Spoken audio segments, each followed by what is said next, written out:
Mr. Moore. The gentlewoman from Indiana, Mrs. Houchin. The gentleman from Oklahoma, Mr. Hearn. The gentleman from New York, Mr. Jeffries. The gentlewoman from Massachusetts, Ms. Clark.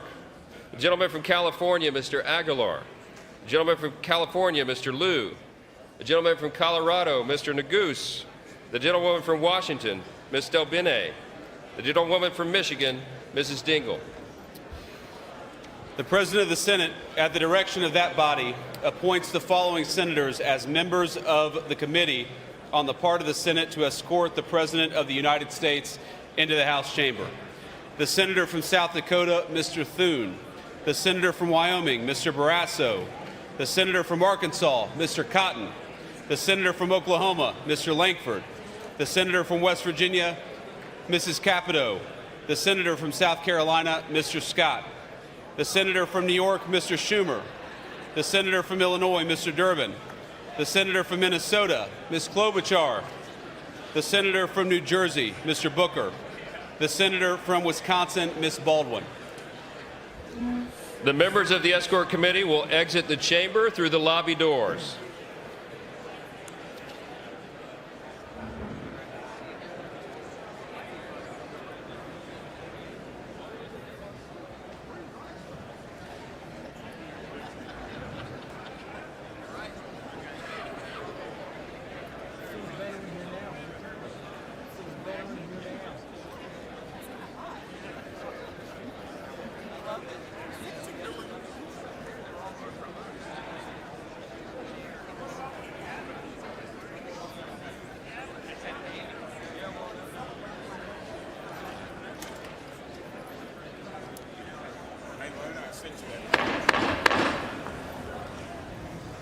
Mr. Speaker, the Dean of the Diplomatic Corps.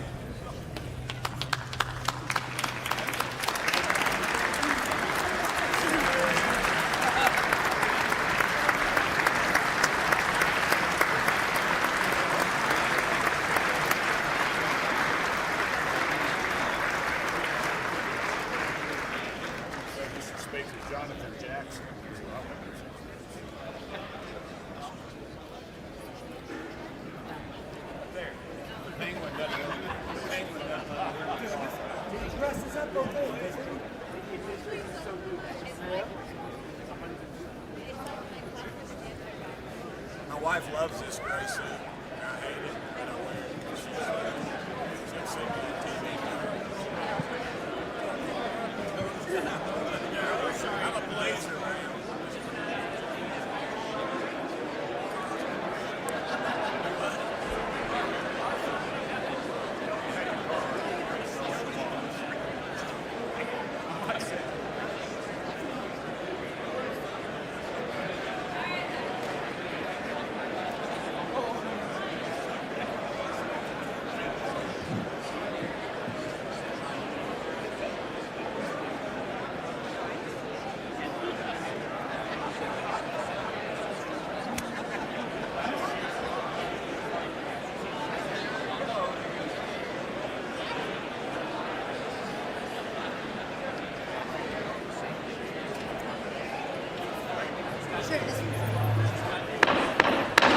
Mr. Speaker, the Chief Justice and Associate Justices of the United States Supreme Court. That's great.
Speaker, the President's Cabinet.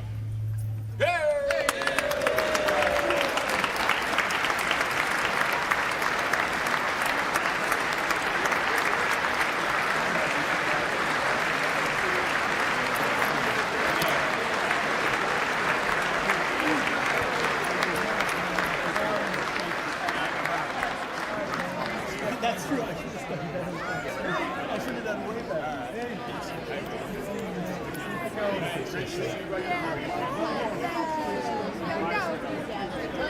Secretary, can't wait to connect with you. You have so much fun. Yes.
Mr. Speaker, the President of the United States.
Thank you.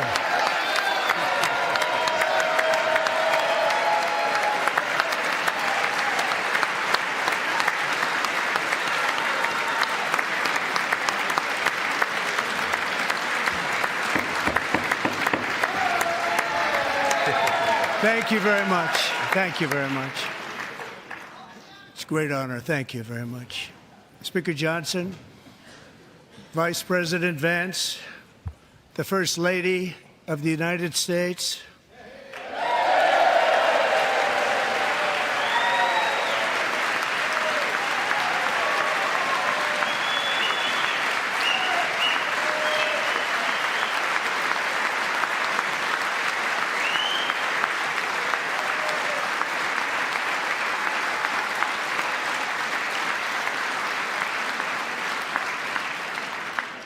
members of the United States Congress, thank you very much. And to my fellow citizens, America back.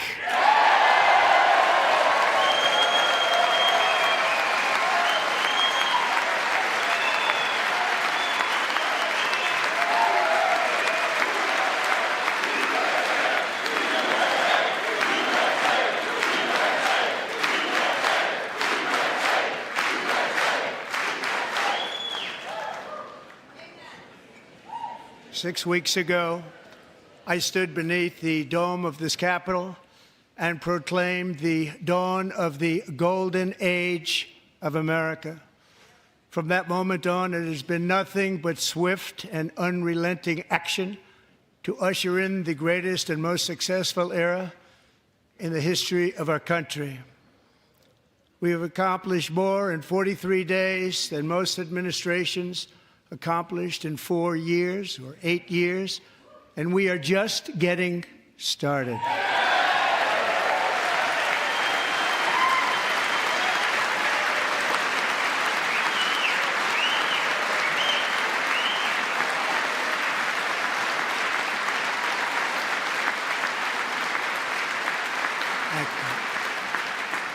I return to this chamber tonight to report that America's momentum is back, our spirit is back, our pride is back, our confidence is back, and the American dream is surging bigger and better than ever before.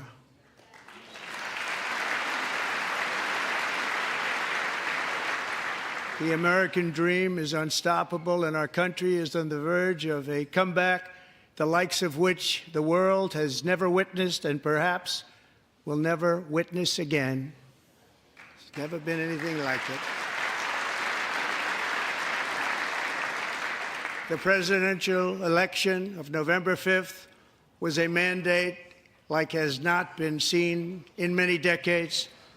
We won all 7 swing states, giving us an electoral college victory of 312 votes.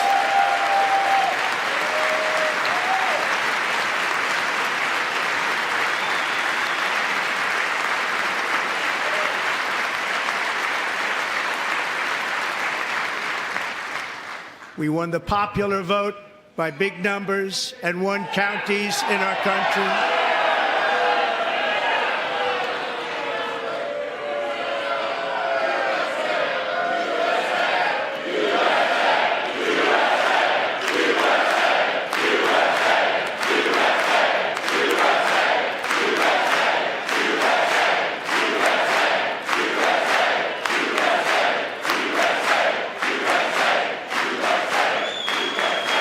And won counties in our country, 2,700 to 525, on a map that reads almost completely red for Republican.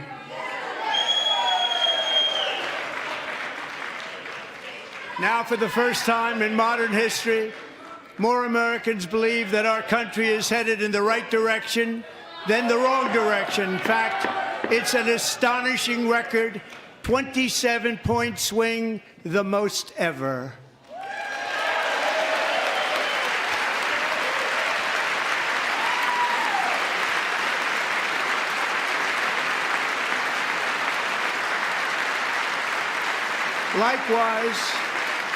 Small business optimism saw its single largest one-month gain ever recorded, a 41-point jump.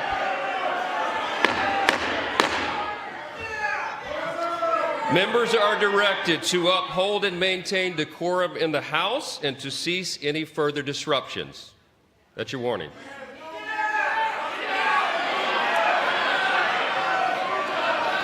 Members are engaging in willful and continuing breach of decorum, and the chair is prepared to direct the Sergeant-at-Arms to restore order to the joint session.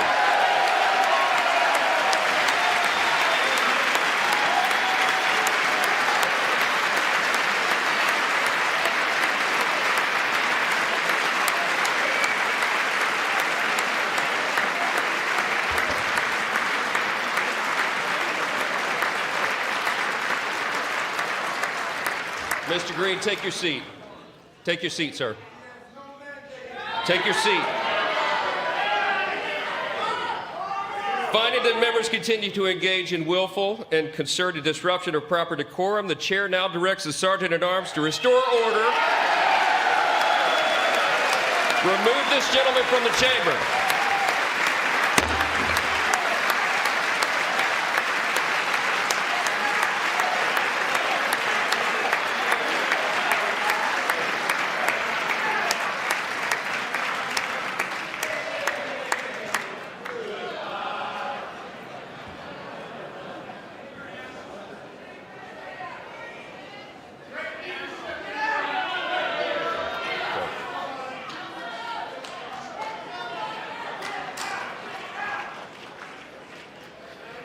Members are directed to uphold and maintain decorum in the House.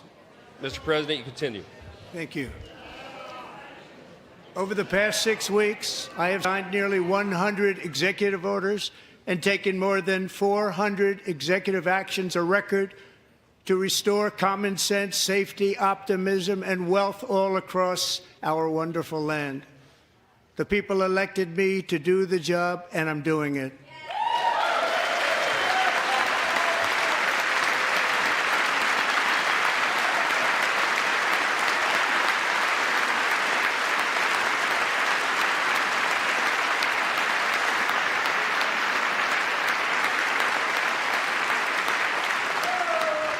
In fact, it has been stated by many that the first month of our presidency, it's our presidency, is the most successful in the history of our nation.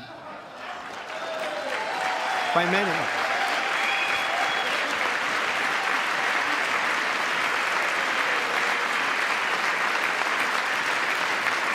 And what makes it even more impressive is that, do you know who number 2 is? George Washington. How about that? How about that? I don't know about that list, but we'll take it. Within hours of taking the oath of office, I declared a national emergency on our southern border, and I deployed the U.S. military and Border Patrol to repel the invasion of our country. And what a job they've done. As a result, illegal border crossings last month were by far the lowest ever recorded, ever.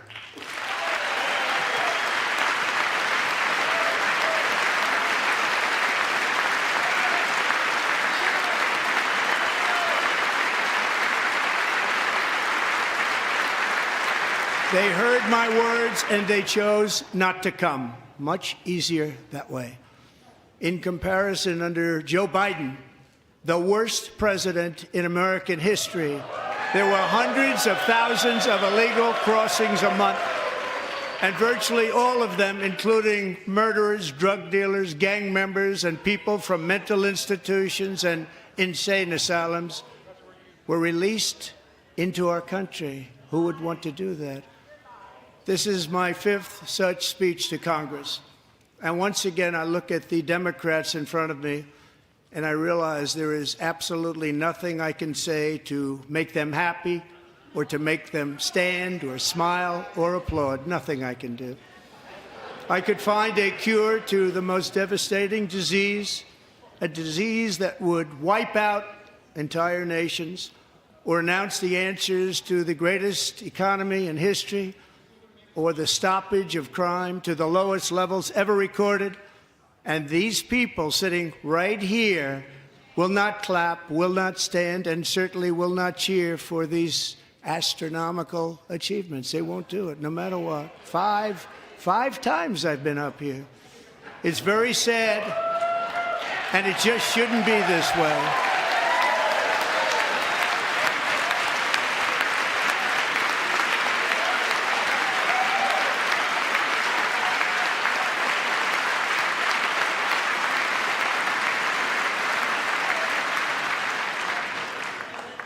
So Democrats sitting before me, for just this one night, why not join us in celebrating so many incredible wins for America? For the good of our nation, let's work together and let's truly make America great again.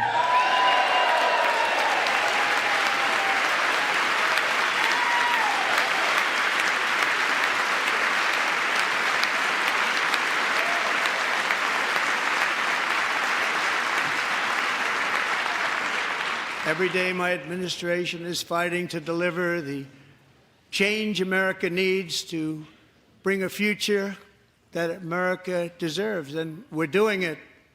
This is a time for big dreams and bold action. Upon taking office, I imposed an immediate freeze on all federal hiring, a freeze on all new federal regulations, and a freeze on all foreign aid.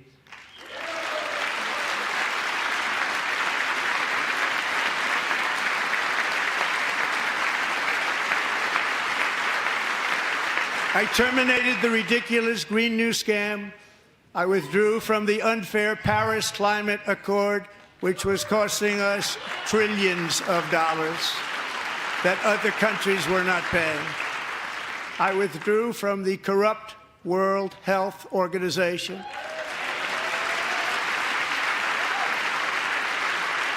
And I withdrew from the anti-American UN Human Rights Council.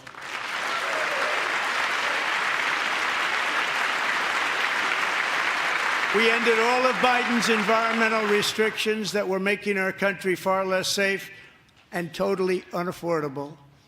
And importantly, we ended the last administration's insane electric vehicle mandate, saving our auto workers and companies from economic destruction.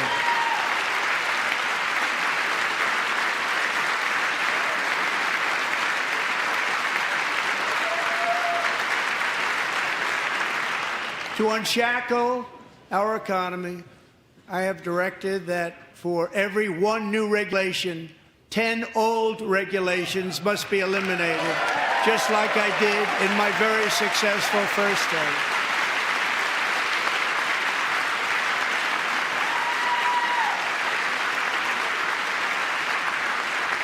And in that first term, we set records on ending unnecessary rules and regulations like no other president had done before. We ordered all federal workers to return to the office. They will either show up for work in person or be removed from their job.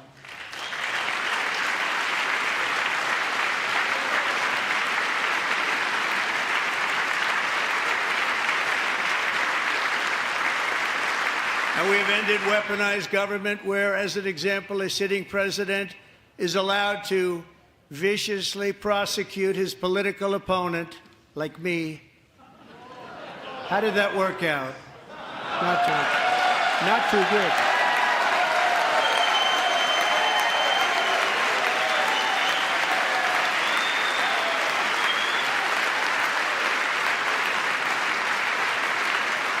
And I have stopped all government censorship and brought back free speech in America. It's back.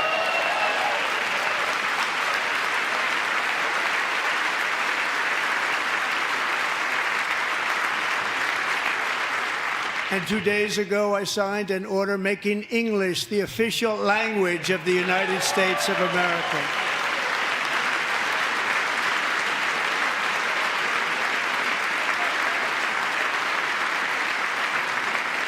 I renamed the Gulf of Mexico the Gulf of America.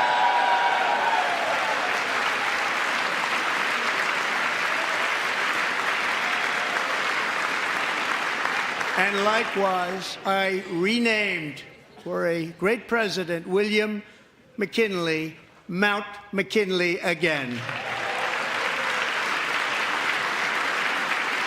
Beautiful Alaska. We love Alaska. We've ended the tyranny of so-called diversity, equity, and inclusion policies all across the entire federal government and indeed the private sector and our military. And our country will be woke no longer.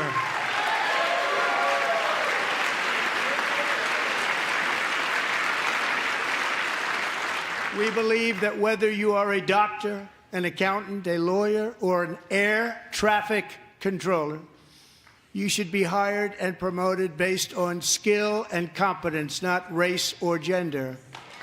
Very important.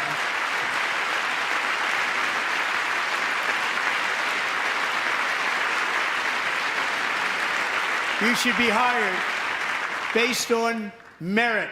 And the Supreme Court, in a brave and very powerful decision, has allowed us to do so. Thank you. Thank you very much. Thank you. We have removed the poison of critical race theory from our public schools, and I signed an order making it the official policy of the United States government that there are only two genders, male and female.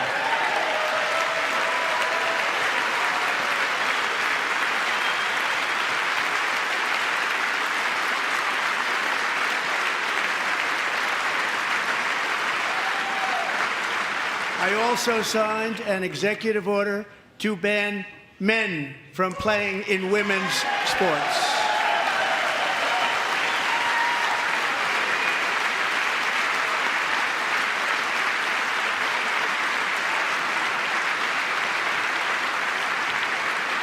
Three years ago, Peyton McNabb was an all-star high school athlete, one of the best, preparing for a future in college sports.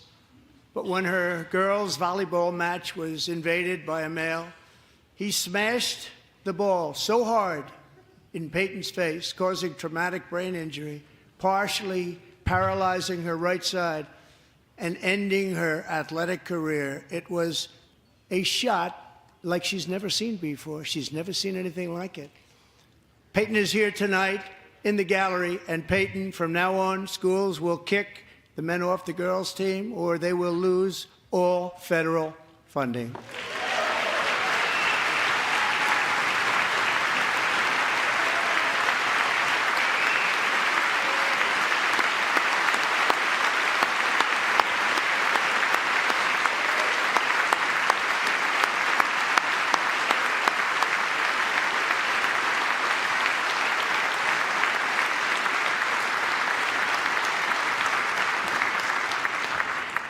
And if you really want to see numbers, just take a look at what happened in the women's boxing, weightlifting, track and field, swimming, or cycling, where a male recently finished a long-distance race 5 hours and 14 minutes ahead of a woman for a new record by 5 hours.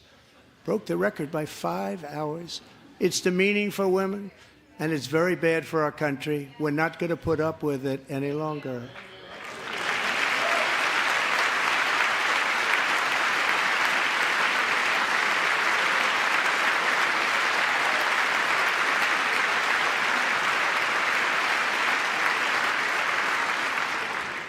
What I have just described is only a small fraction of the common sense revolution that is now, because of us, sweeping the entire world.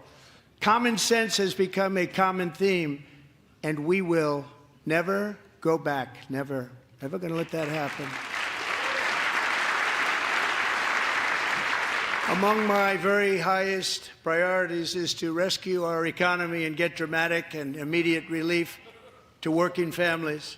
As you know, we inherited from the last administration an economic catastrophe and an inflation nightmare. Their policies drove up energy prices, pushed up grocery costs, and drove the necessities of life out of reach for millions and millions of Americans. They've never had anything like it. We suffered the worst inflation in 48 years, but perhaps even in the history of our country. They're not sure. As president, I'm fighting every day to reverse this damage and make America affordable again.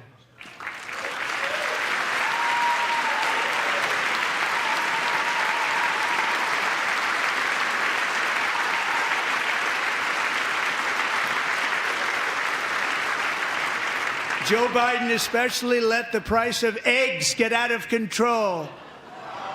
The egg price is out of control. And we're working hard to get it back down. Secretary, do a good job on that. You inherited a total mess from the previous administration. Do a good job.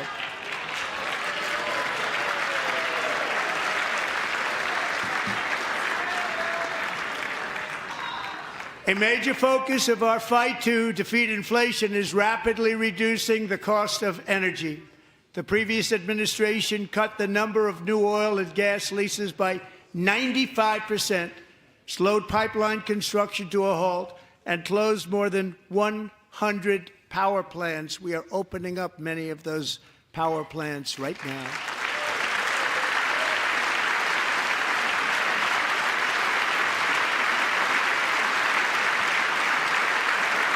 And frankly, we have never seen anything like it.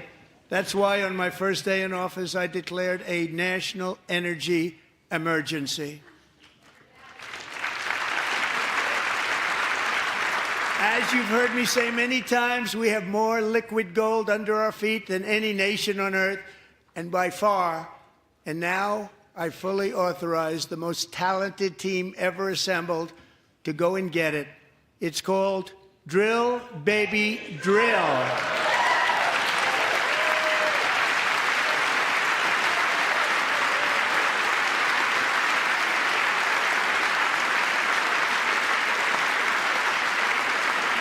My administration is also working on a gigantic natural gas pipeline in Alaska, among the largest in the world, where Japan, South Korea, and other nations want to be our partner with investments of trillions of dollars each. There's never been anything like that one. It will be truly spectacular. It's all set to go. The permitting is gotten. And later this week, I will also take historic action to dramatically expand production of critical minerals and rare earths here in the USA.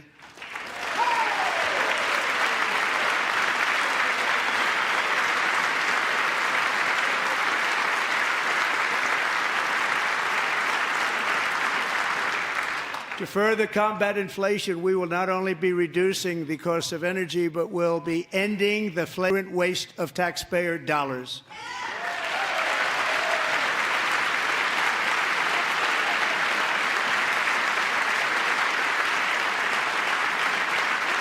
And to that end, I have created the brand new Department of Government Efficiency, DOGE. Perhaps you've heard of it. Perhaps.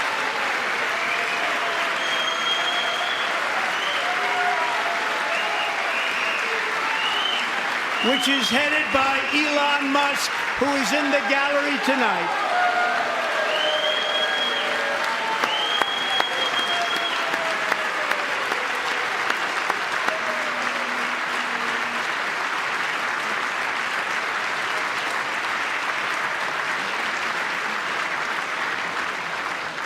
Thank you, Elon. He's working very hard. He didn't need this.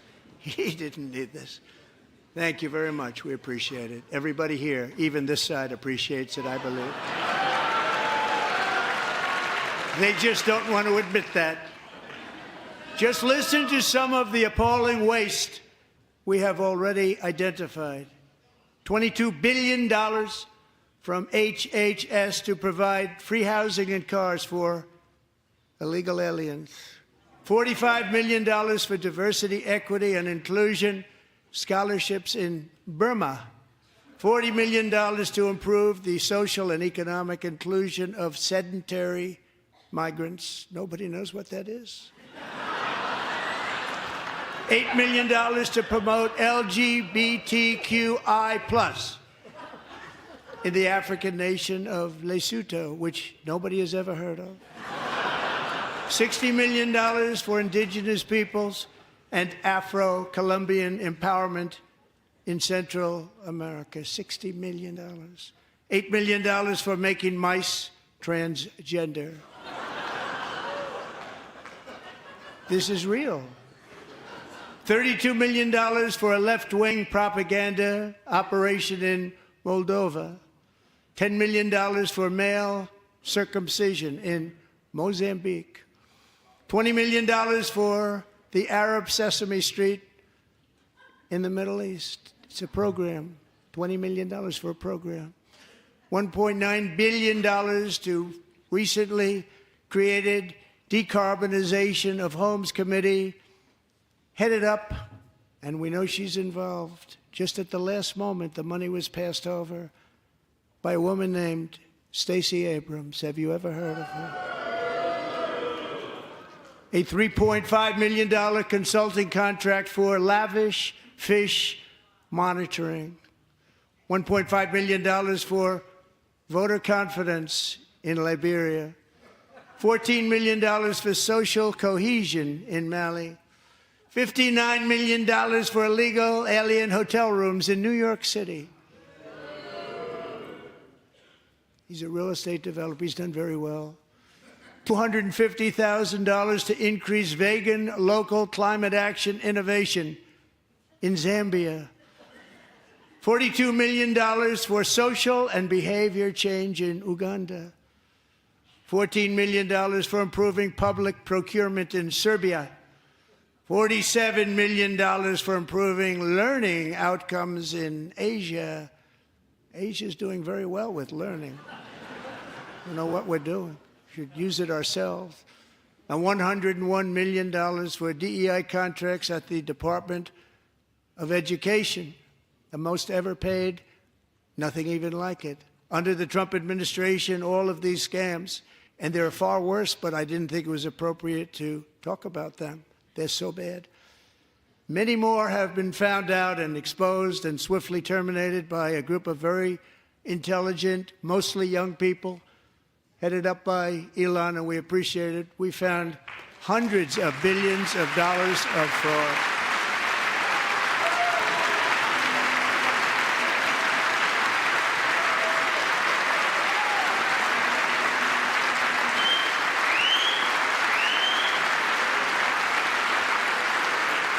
And we've taken back the money and reduced our debt to fight inflation and other things. Taken back a lot of that money. We got it just in time. This is just the beginning. The Government Accountability Office, a federal government office, has estimated annual fraud of over $500 billion in our nation, and we are working very hard to stop it. We're going to. We're also identifying shocking levels of incompetence and probable fraud in the Social Security program for our seniors, and that our seniors and people that we love rely on. Believe it or not, government databases list 4.7 million Social Security members from people aged 100 to 109 years old. It lists 3.6 million people from ages 110 to 119. I don't know any of them. I know some people that are rather elderly, but not quite that elderly. 3.47 million people from ages 120 to 129. 3.9 million people from ages 130 to 139. 3.5 million people from ages 140 to 149. And money is being paid to many of them, and we're searching right now. In fact, Pam, good luck. Good luck. You're going to find it. But a lot of money is paid out to people because it just keeps getting paid, and nobody does, and it really hurts Social Security and hurts our country. 1.3 million people from ages 150 to 159, and over 130,000 people, according to the Social Security databases, are age over 160 years old. We have a healthier country than I thought, Bobby.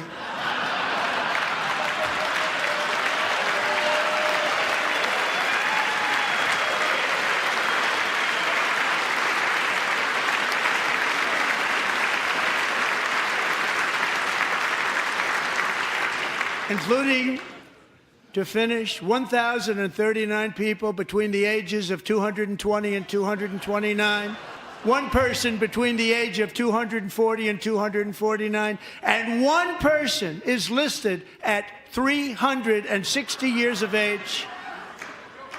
More than 100 years older than our country. But we're going to find out where that money's going, and it's not going to be pretty. By slashing all of the fraud, waste, and theft we can find, we will defeat inflation, bring down mortgage rates, lower car payments and grocery prices, protect our seniors, and put more money in the pockets of American families.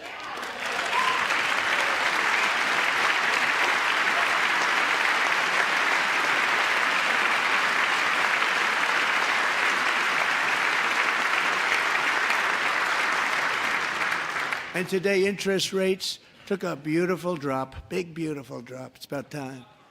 And in the near future, I want to do what has not been done in 24 years, balance the federal budget. We're going to balance it.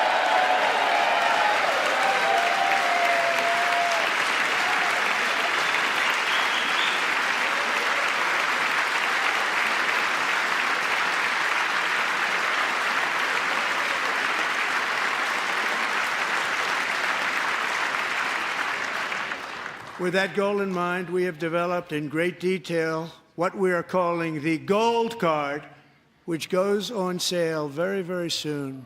For $5 million, we will allow the most successful job-creating people from all over the world to buy a path to U.S. citizenship. It's like the green card, but better and more sophisticated.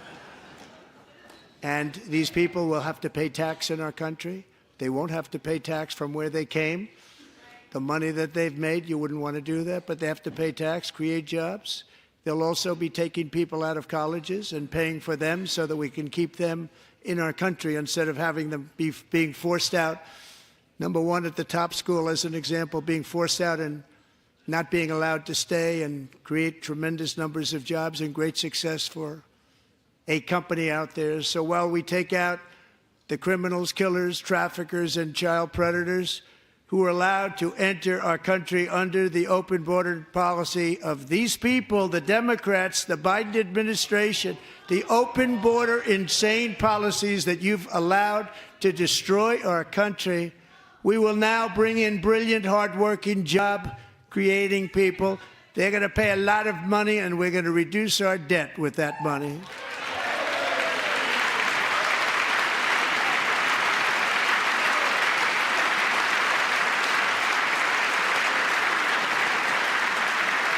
Americans have given us a mandate for bold and profound change. For nearly 100 years, the federal bureaucracy has grown until it has crushed our freedoms, ballooned our deficits, and held back America's potential in every possible way. The nation founded by pioneers and risk-takers now drowns under millions and millions of pages of regulations and debt.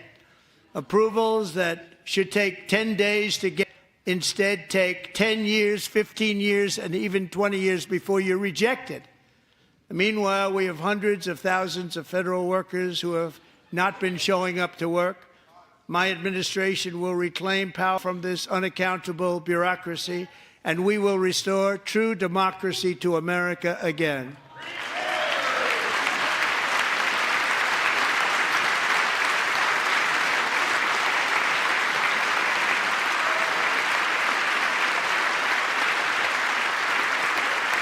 And any federal bureaucrat who resists this change will be removed from office immediately. Because we are draining the swamp. It's very simple. And the days of rule by unelected bureaucrats are over.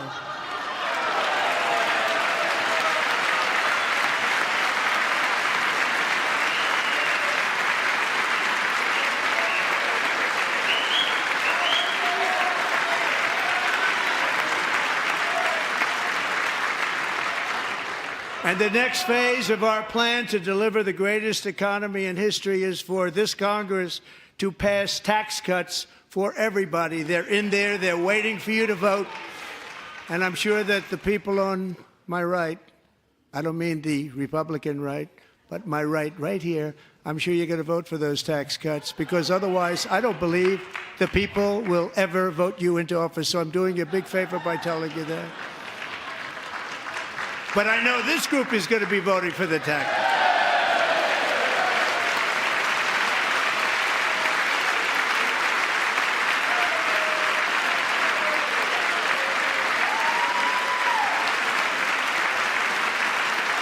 Thank you. It's a very, very big part of our plan. We had tremendous success in our first term with it. A very big part of our plan. We're seeking permanent income tax cuts all across the board. And to get urgently needed relief to Americans hit especially hard by inflation, I'm calling for no tax on tips, no tax on overtime, and no tax on Social Security benefits for our great seniors.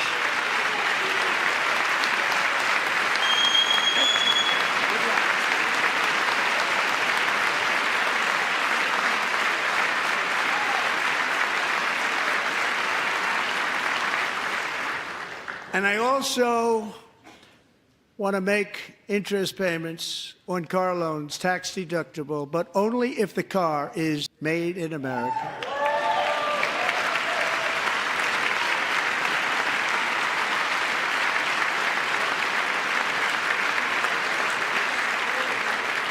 And by the way, we're going to have growth in the auto industry like nobody's ever seen. Plants are opening up all over the place. Deals are being made.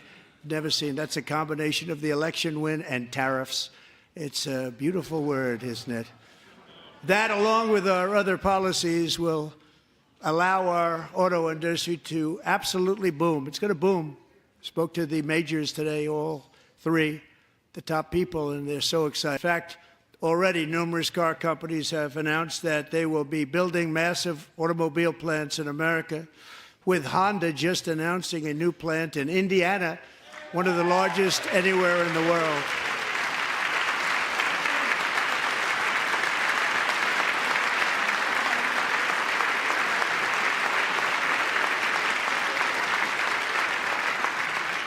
And this has taken place since our great victory on November 5th, a date which will hopefully go down as one of the most important in the history of our country.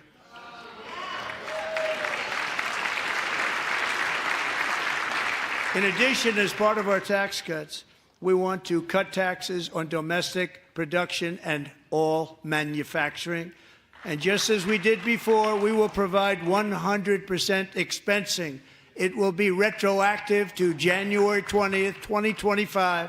And it was one of the main reasons why our tax cuts were so successful in our first term, giving us the most successful economy in the history of our country. First term.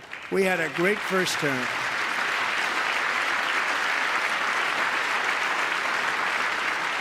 If you don't make your product in America, however, under the Trump administration, you will pay a tariff, and in some cases, a rather large one. Other countries have used tariffs against us for decades, and now it's our turn to start using them against those other countries. On average, the European Union, China, Brazil, India, Mexico, and Canada, have you heard of them? And countless other nations charge us tremendously higher tariffs than we charge them. It's very unfair. India charges us auto tariffs higher than 100%. China's average tariff on our products is twice what we charge them. And South Korea's average tariff is 4 times higher. Think of that, 4 times higher. And we give so much help militarily and in so many other ways to South Korea, but that's what happens. This is happening by friend and foe. This system is not fair to the United States and never was, and so on April 2nd, I wanted to make it April 1st, but I didn't want to be accused of April Fool's Day. That's not, just one day cost us a lot of money. But we're going to do it in April. I'm a very superstitious person. April 2nd, reciprocal tariffs kick in. And whatever they tariff us, other countries, we will tariff them. That's reciprocal, back and forth. Whatever they tax us, we will tax them.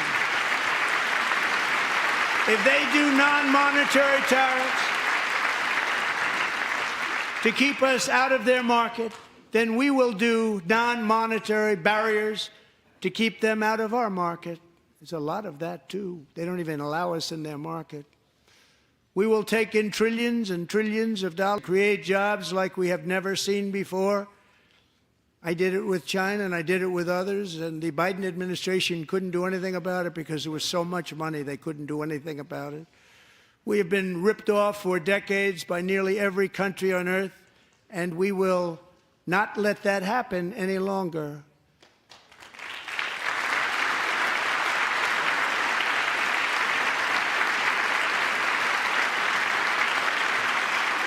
Much has been said over the last 3 months about Mexico and Canada, but we have very large deficits with both of them. But even more importantly, they've allowed fentanyl to come into our country at levels never seen before, killing hundreds of thousands of our citizens and many very young, beautiful people, destroying families.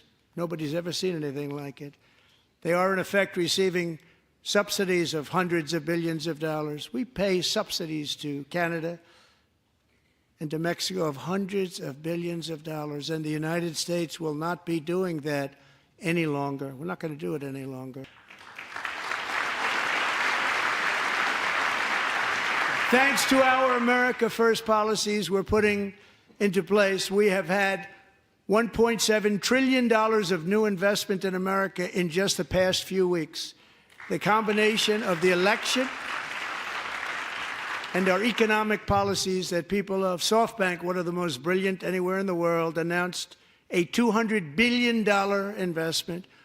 OpenAI and Oracle, Larry Ellison, announced $500 billion investment, which they wouldn't have done if Kamala had won. Apple announced $500 billion investment. Tim Cook called me. He said, I cannot spend it fast enough. It's going to be much higher than that, I believe. They'll be building their plants here instead of in China.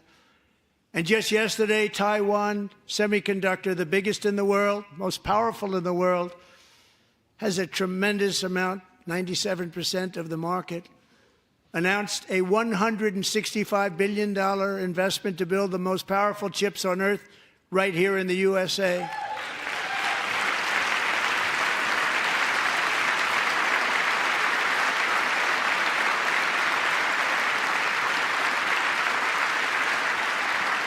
And we're not giving them any money. Your CHIPS Act is a horrible, horrible thing. We give hundreds of billions of dollars, and it doesn't mean a thing. They take our money and they don't spend it.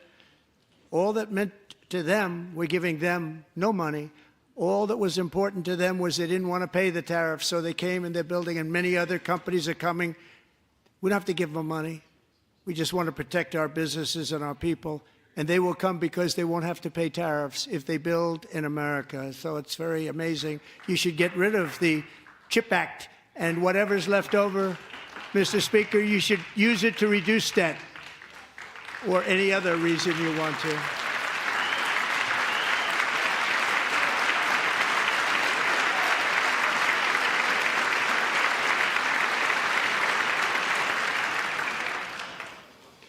Our new trade policy will also be great for the American farmer. I love the farmer.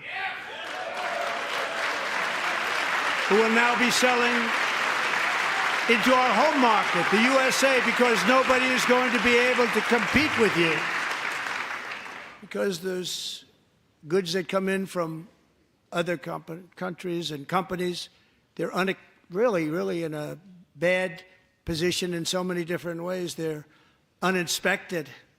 They may be very dirty and disgusting, and they come in and they pour in, and they hurt our American farmers. The tariffs will go on agricultural product coming into America, and our farmers, starting on April 2nd, it may be a little bit of an adjustment period, We had that before when I made the deal with China, $50 billion of purchases, and I said, just bear with me, and they did.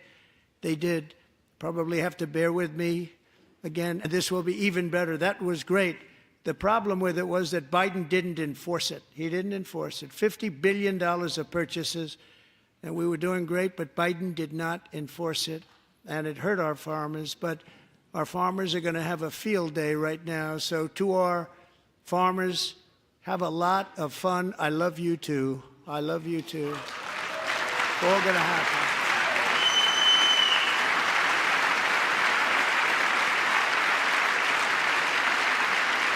And I have also imposed a 25% tariff on foreign aluminum, copper, lumber, and steel, because if we don't have, as an example, steel and lots of other things, we don't have a military, and frankly, we just won't have a country very long. Here today is a proud American steelworker, fantastic person from Decatur, Alabama. Jeff Denard has been working at the same steel plant for 27 years in a job that has allowed him to serve as the captain of his local volunteer fire department, raise 7 children with his beautiful wife, Nicole, and over the years provide a loving home for more than 40 foster children. So great, Jeff.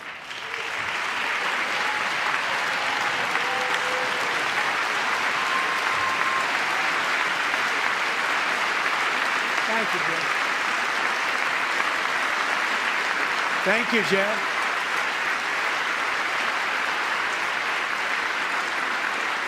Stories like Jeff's remind us that tariffs are not just about protecting American jobs. They're about protecting the soul of our country. Tariffs are about making America rich again and making America great again, and it's happening, and it will happen rather quickly. There'll be a little disturbance, but we're okay with that. It won't be much. No, you're not. Oh. And look where Biden took us. Very low, the lowest we've ever been. Jeff, I want to thank you very much, and I also want to recognize another person who has devoted herself to foster care community. She works so hard on it. A very loving person, our magnificent First Lady of the United States.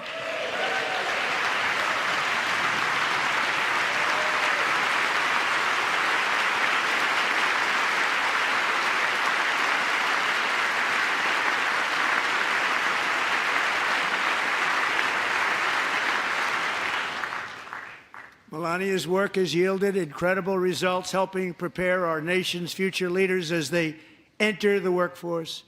Our First Lady is joined by 2 impressive young women, very impressive. Haley Ferguson, who benefited from the First Lady's Fostering the Future Initiative and is poised to complete her education and become a teacher. And Elliston Berry, who became a victim of an illicit deepfake image produced by a peer. With his help, the Senate just passed the Take It Down Act, and this is so important. Thank you very much, John. John Thune, thank you. Stand up, John. Thank you, John.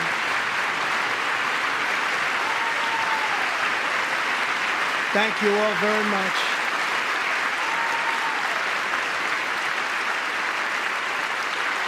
Thank you.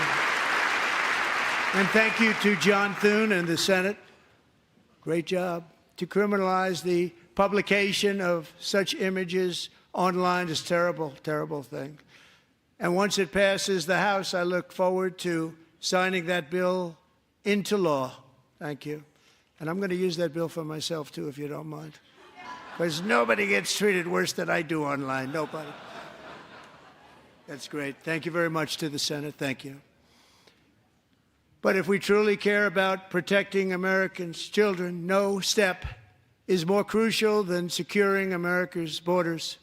Over the past 4 years, 21 million people poured into the United States. Many of them were murderers, human traffickers, gang members, and other criminals from the streets of dangerous cities all throughout the world. Because of Joe Biden's insane and very dangerous open border policies, they are now strongly embedded in our country, but we are getting them out and getting them out fast.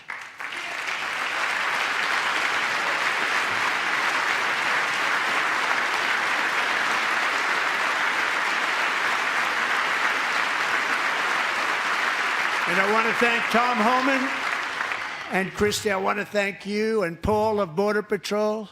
I want to thank you. What a job they've all done. Everybody, Border Patrol, ICE, law enforcement in general is incredible. We have to take care of our law enforcement.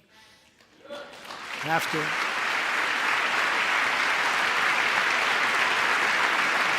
Last year,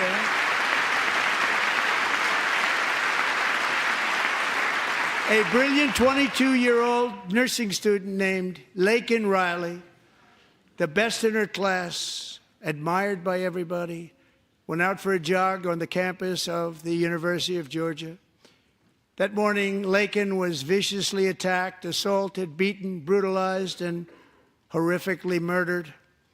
Laken was stolen from us by a savage illegal alien gang member who was arrested while trespassing across Biden's open southern border and then set loose into the United States under the heartless policies of that failed administration. It was indeed a failed administration. He had then been arrested and released in a Democrat-run sanctuary city, a disaster, before ending the life of this beautiful young angel. With us this evening, Laken's beloved mother, Allison, and her sister, Lauren.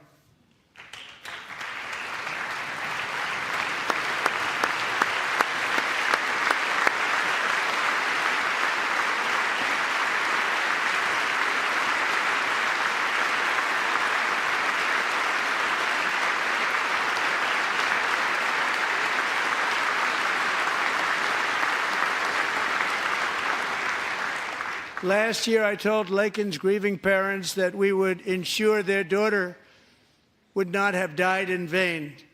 That's why the very first bill I signed into law as your 47th president mandates the detention of all dangerous criminal aliens who threaten public safety. It's a very strong, powerful act.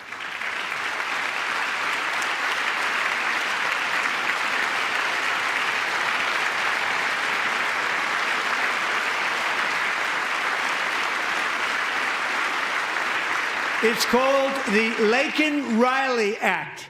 So Allison and Lauren, America will never, ever forget our beautiful Laken Hope Riley.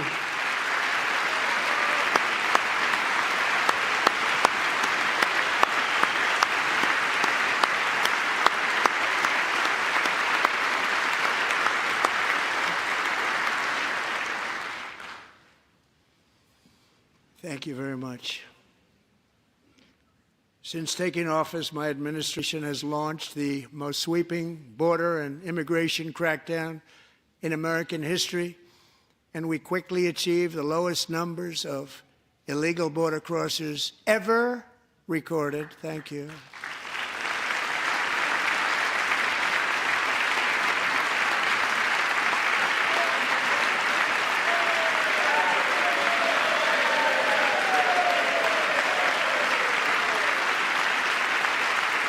The media and our friends in the Democrat Party kept saying we needed new legislation, we must have legislation to secure the border.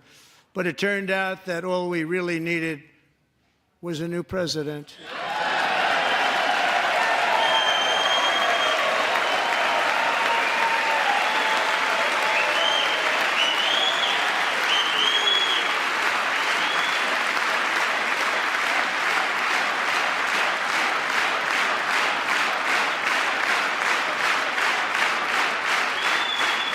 Thank you.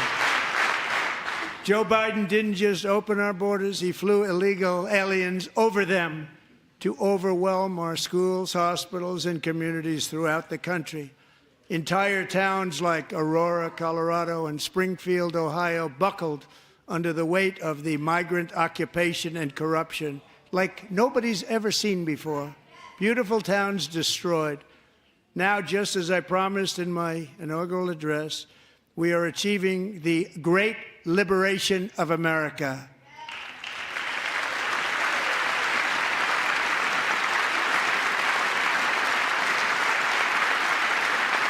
But there still is much work to be done. Here tonight is a woman I have gotten to know, Alexis Nungary from Houston.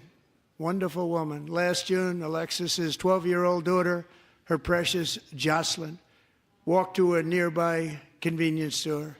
She was kidnapped, tied up, assaulted for 2 hours under a bridge, and horrifically murdered.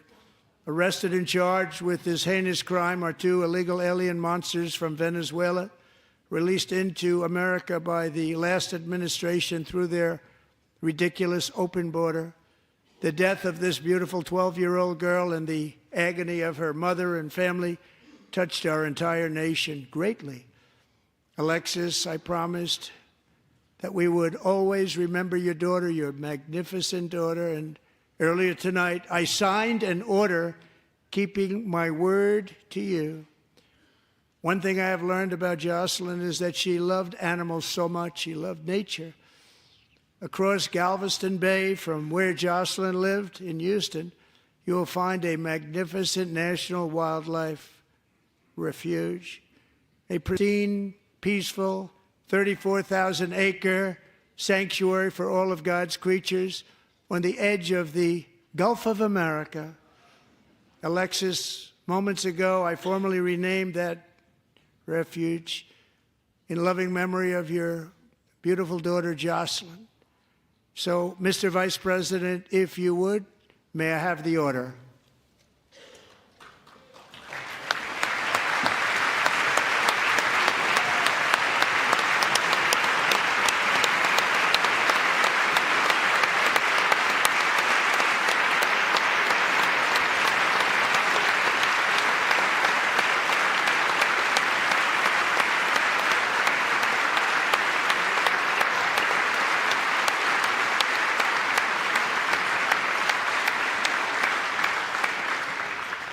Thank you very much.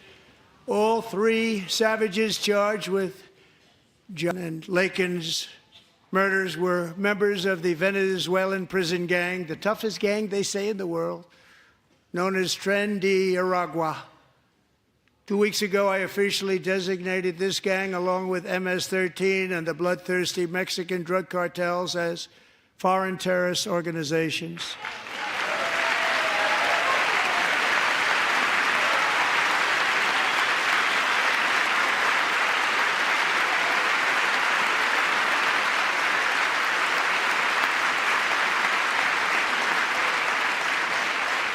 They are now officially in the same category as ISIS, and that's not good for them.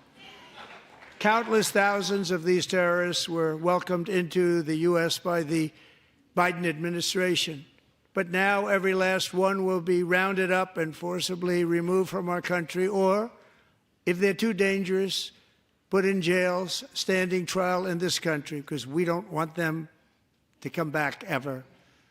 With us this evening is a warrior on the front lines of that battle, Border Patrol Agent Roberto Ortiz. Great guy.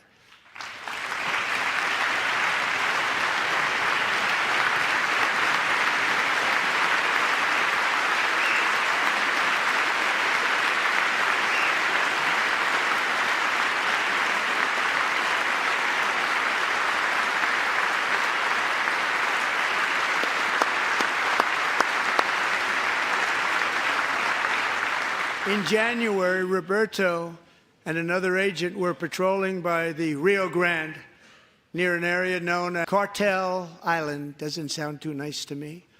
When heavily armed gunmen started shooting at them, Roberto saw that his partner was totally exposed, at great danger, and he leapt into action, returning fire and providing crucial seconds for his fellow agent to seek safety, just barely. I have some of the prints of that event, and it was not good. Agent Ortiz, we salute you for your great courage and for your line of fire that you took and for the bravery that you showed. We honor you, and we will always honor you. Thank you, Roberto, very much.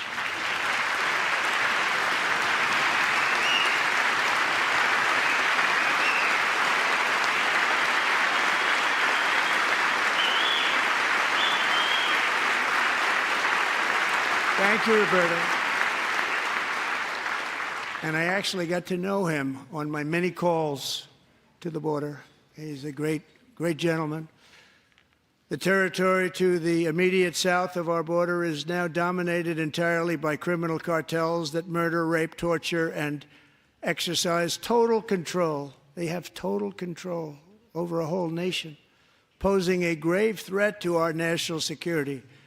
The cartels are waging war in America, and it's time for America to wage war on the cartels, which we are doing.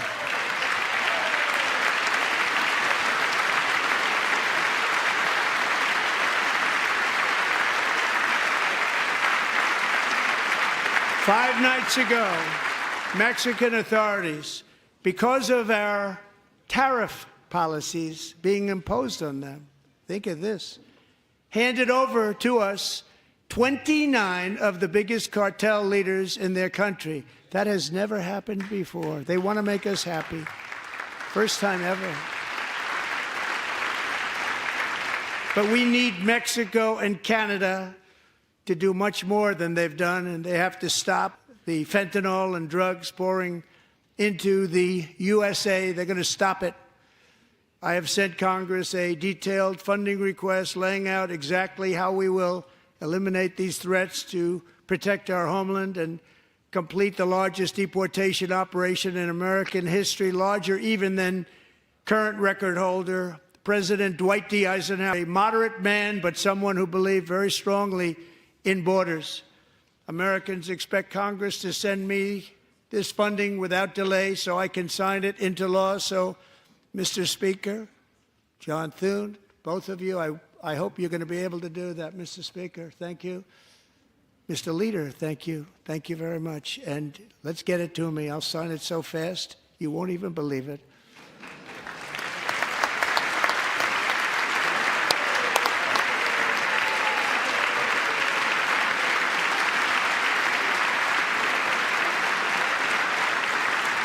And as we reclaim our sovereignty, we must also bring back law and order to our cities and towns.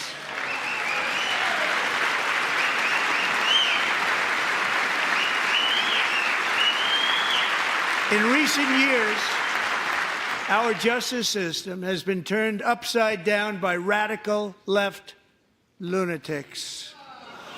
Many jurisdictions virtually ceased enforcing the law against dangerous repeat offenders while weaponizing law enforcement against political opponents like me.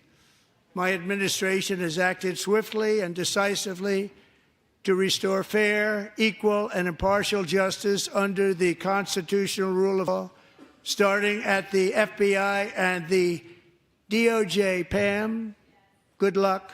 Cash, wherever you may be, good luck. Good luck. Pam Bondi. Good luck. So important. Going to do a great job. Cash, thank you. Thank you, Cash.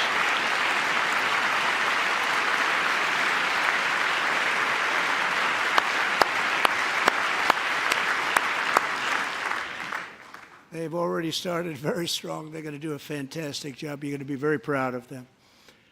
We're also once again giving our police officers the support, protection, and respect they so dearly deserve. They have to get it. They have such a hard, dangerous job, but we're going to make it less dangerous. The problem is the bad guys don't respect the law, but they're starting to respect it, and they soon will respect it. This also includes our great fire departments throughout the country. Our firemen and women are unbelievable people, and we'll never forget them. And besides that, they voted for me in record numbers, so I have no choice.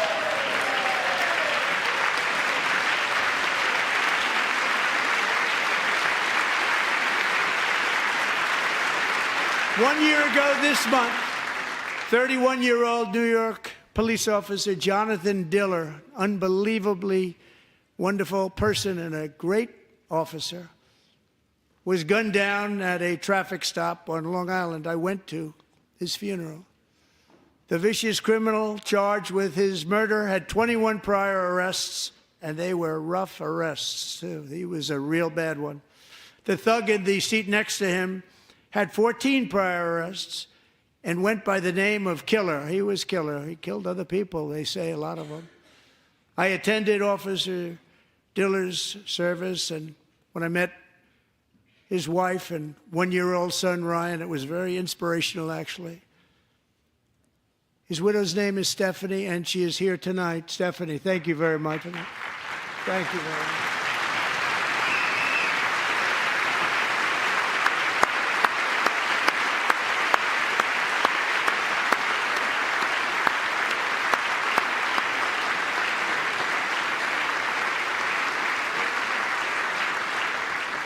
Stephanie, we're going to make sure that Ryan knows his dad was a true hero, New York's finest, and we're going to get these cold-blooded killers and repeat offenders off our streets, and we're going to do it fast.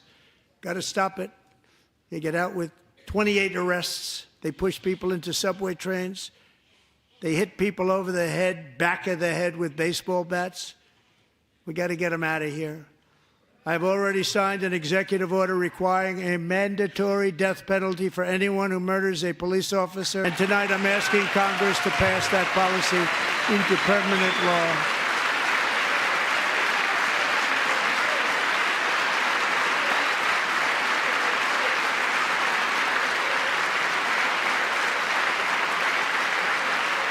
I'm also asking for a new crime bill getting tough on repeat offenders, while enhancing protections for America's police officers so they can do their jobs without fear of their lives being totally destroyed. They don't want to be killed. We're not going to let them be killed.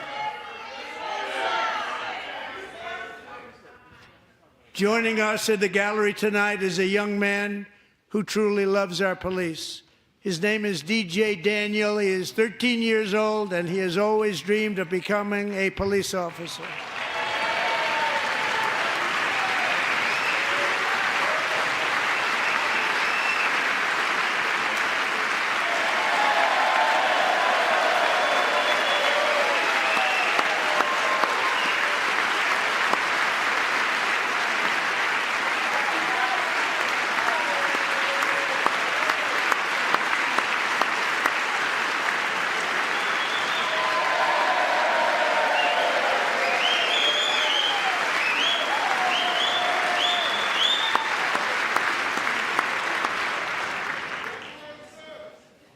But in 2018, DJ was diagnosed with brain cancer. The doctors gave him 5 months at most to live. That was more than 6 years ago.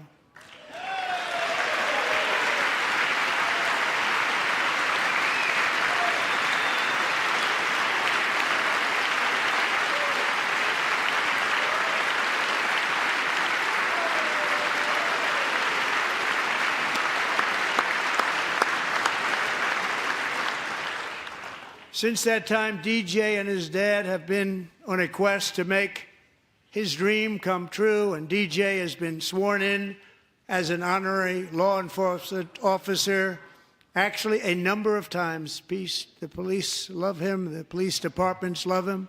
And tonight, DJ, we're going to do you the biggest honor of them all. I am asking our new Secret Service Director, Sean Curran, to officially make you an agent of the United States Secret Service.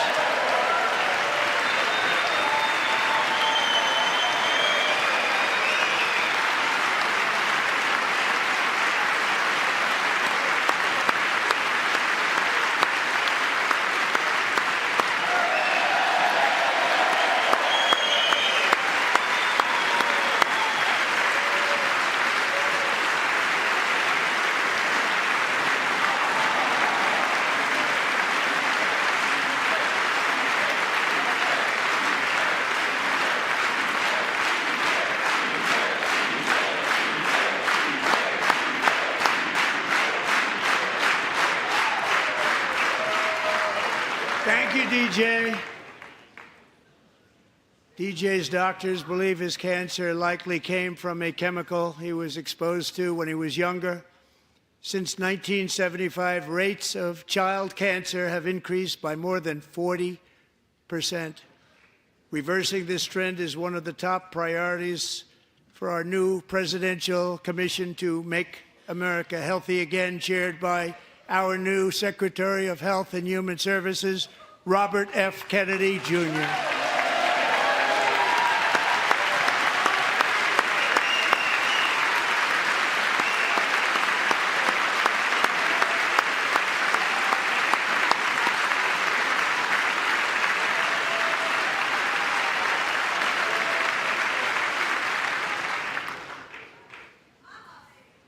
With the name Kennedy, you would have thought everybody over here would have been cheering.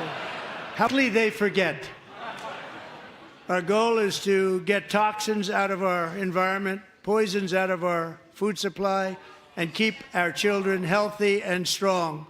As an example, not long ago, and you can't even believe these numbers, 1 in 10,000 children had autism, 1 in 10,000. And now it's 1 in 36.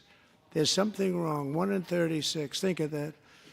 So we're going to find out what it is, and there's nobody better than Bobby and all of the people that are working with you. You have the best to figure out what is going on. Okay, Bobby? Good luck. It's a very important job. Thank you.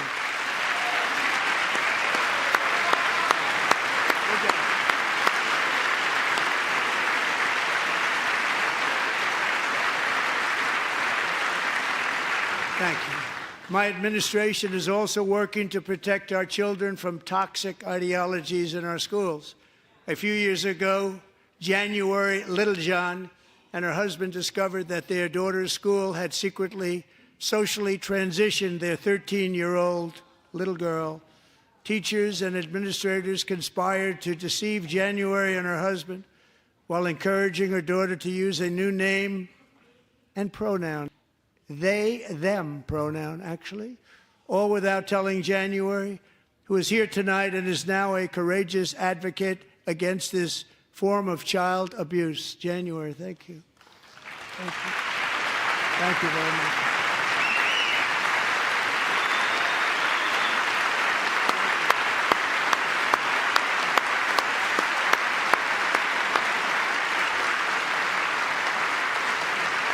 Thank you. Stories like this are why, shortly after taking office, I signed an executive order banning public schools from indoctrinating our children with transgender ideology.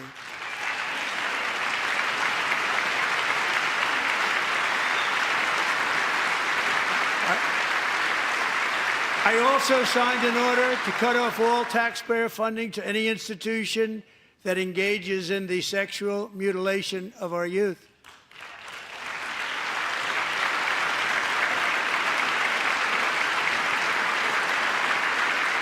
Now I want Congress to pass a bill permanently banning and criminalizing sex changes on children and forever ending the lie that any child is trapped in the wrong body. This is a big lie.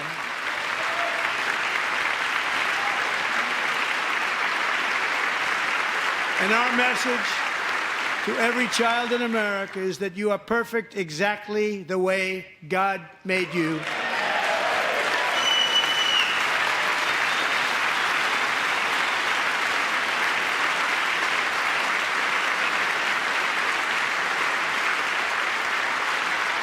Because we're getting wokeness out of our schools and out of our military, and it's already out, and it's out of our society. We don't want it. Wokeness is trouble. Wokeness is bad. It's gone. It's gone. And we feel so much better for it, don't we? Don't we feel better? Our service members won't be activists and ideologues. They will be fighters and warriors. They will fight for our country. And Pete, congratulations.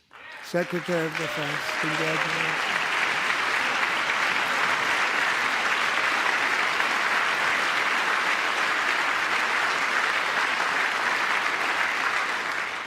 And he's not big into the woke movement, I can tell you. I know him well.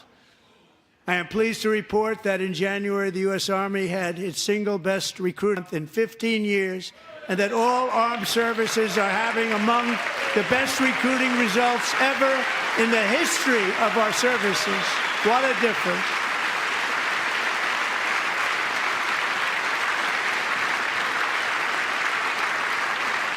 And you know, it was just a few months ago where the results were exactly the opposite. We couldn't recruit anywhere. We couldn't recruit.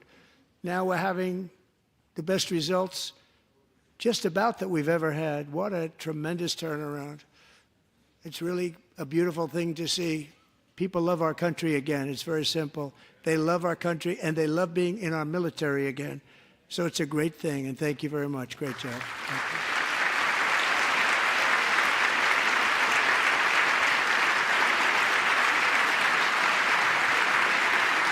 We're joined tonight by a young man, Jason Hartley, who knows the weight of that call of duty.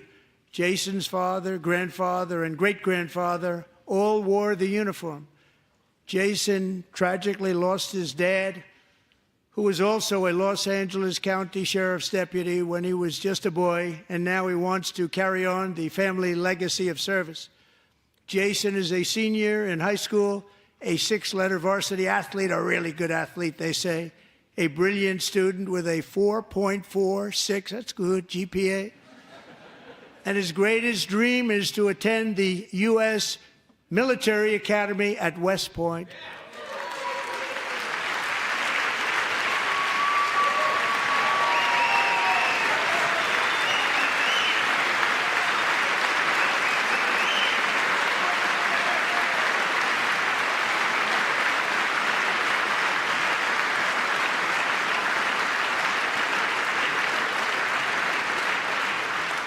And Jason, that's a very big deal getting in. That's a hard one to get into. But I'm pleased to inform you that your application has been accepted. You will soon be joining the Corps of Cadets.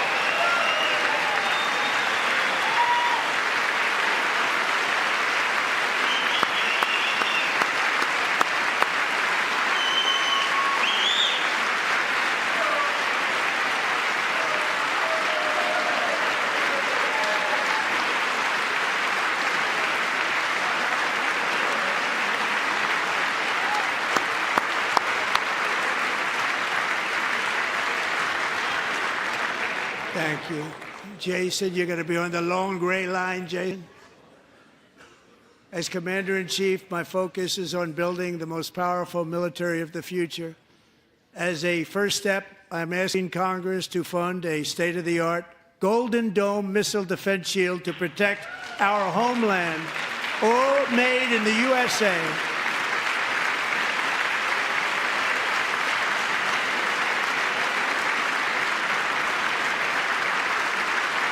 And Ronald Reagan wanted to do it long ago, but the technology just wasn't there, not even close. But now we have the technology. It's incredible, actually.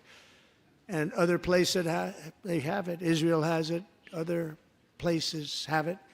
And the United States should have it too, right, Tim, right?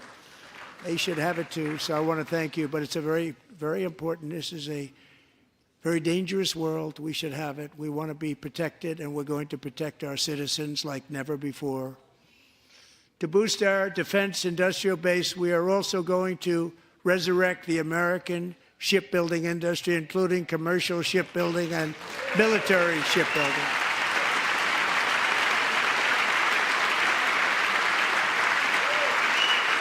And for that purpose, I am announcing tonight that we will create a new Office of Shipbuilding in the White House and offer special tax incentives to bring this industry home to America where it belongs. We used to make so many ships.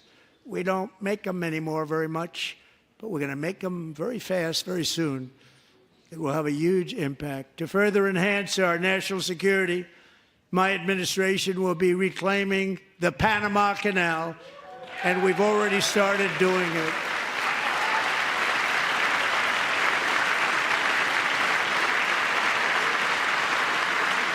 Just today, a large American company announced they are buying both ports around the Panama Canal and lots of other things having to do with the Panama Canal and a couple of other canals.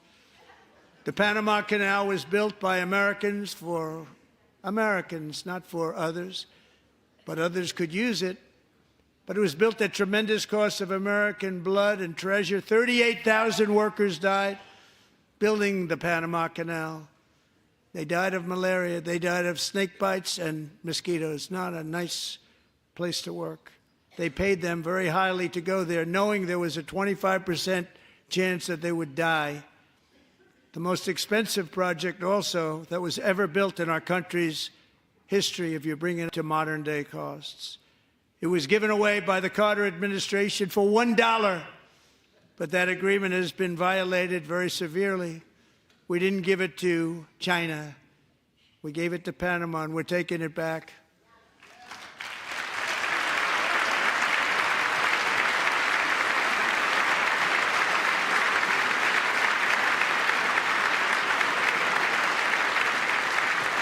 And we have Marco Rubio in charge. Good luck, Marco.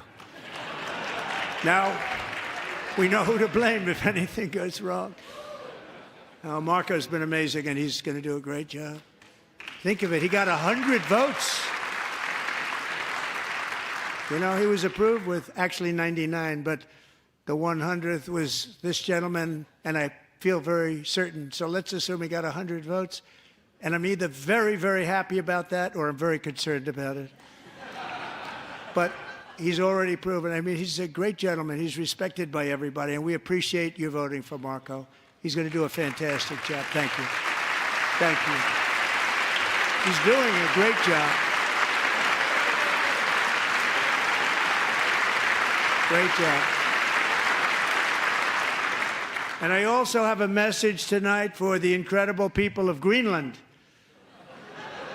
We strongly support your right to determine your own future. And if you choose, we welcome you into the United States of America. We need Greenland for national security and even international security, and we're working with everybody involved to try and get it. But we need it really for international world security, and I think we're going to get it. One way or the other, we're going to get it. We will keep you safe. We will make you rich, and together we will take Greenland to heights like you have never thought possible before. It's a very small population, but very, very large piece of land and very, very important for military security. America is once again standing strong against the forces of radical Islamic terrorism. 3.5 years ago, ISIS terrorists killed 13 American service members and countless others in the Abbey Gate bombing during the disastrous and incompetent withdrawal from Afghanistan. Not that they were withdrawing, it was the way they withdrew. Perhaps the most embarrassing moment in the history of our country. Tonight, I am pleased to announce that we have just apprehended the top terrorist responsible for that atrocity, and he is right now on his way here to face the swift sword of American justice.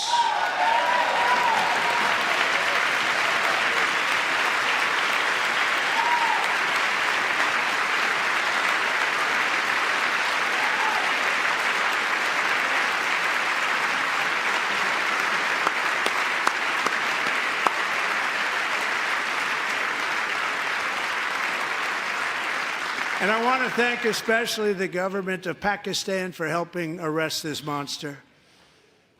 This was a very momentous day for those 13 families who I actually got to know very well, most of them, whose children were murdered, and the many people that were so badly, over 42 people, so badly injured on that fateful day in Afghanistan. What a horrible day. Such incompetence was shown that when Putin saw what happened, I guess he said, wow, maybe this is my chance. That's how bad it was. Should have never happened. Grossly incompetent people. I spoke to many of the parents and loved ones, and they're all in our hearts tonight. Just spoke to them on the phone. We had a big call. Every one of them called, and everybody was on the line, and they did nothing but cry with happiness. They were very happy, as happy as you can be under those circumstances. Their child, brother, sister, son, daughter was killed for no reason whatsoever. In the Middle East, we're bringing back our hostages from Gaza. In my first term, we achieved one of the most groundbreaking peace agreements in generations, the Abraham Accords.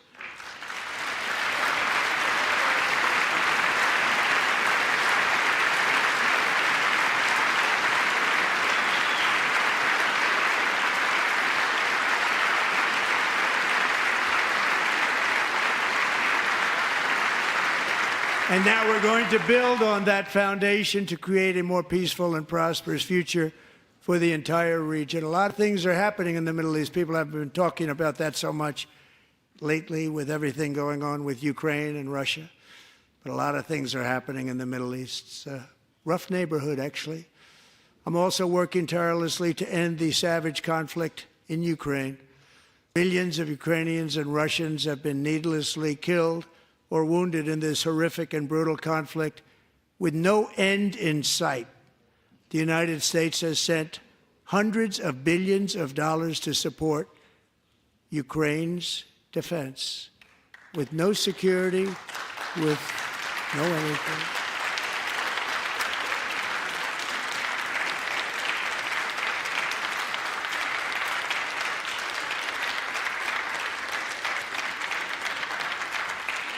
Do you want to keep it going for another 5 years? Yeah, you would say Pocahontas says yes.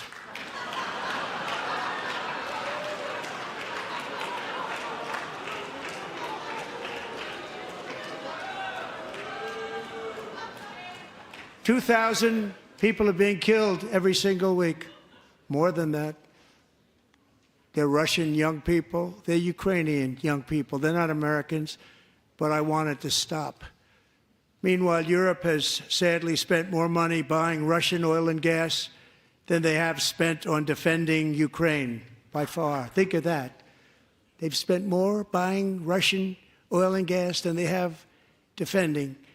And we've spent perhaps $350 billion, like taking candy from a baby. That's what happened. And they've spent $100 billion. What a difference that is. And we have an ocean separating us, and they don't. But we're getting along very well with them, and lots of good things are happening. Biden has authorized more money in this fight than Europe has spent by billions and billions of dollars. It's hard to believe that they wouldn't have stopped it and said, at some point, come on, let's equalize. You got to be equal to us. But that didn't happen. Earlier today, I received an important letter from President Zelensky of Ukraine. The letter reads, Ukraine is ready to come to the negotiating table as soon as possible to bring lasting peace closer. Nobody wants peace more than the Ukrainians, he said. My team and I stand ready to work under President Trump's strong leadership to get a peace that lasts. We do really value how much America has done to help Ukraine maintain its sovereignty and independence. Regarding the agreement on minerals and security, Ukraine is ready to sign it at any time that is convenient for you. I appreciate that he sent this letter, just got it a little while ago. Simultaneously, we've had serious discussions with Russia and have received strong signals that they are ready for peace. Wouldn't that be beautiful? Wouldn't that be beautiful?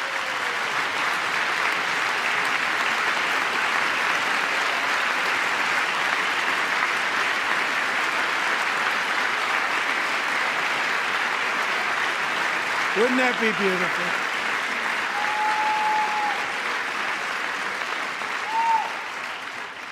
It's time to stop this madness. It's time to halt the killing. It's time to end this senseless war. If you want to end wars, you have to talk to both sides. Nearly 4 years ago, amid rising tensions, a history teacher named Mark Fogel was detained in Russia and sentenced to 14 years in a penal colony. Rough stuff. The previous administration barely lifted a finger to help him. They knew he was innocent, but they had no idea where to begin. But last summer, I promised his 95-year-old mother, Malphine, that we would bring her boy safely back home. After 22 days in office, I did just that, and they are here tonight.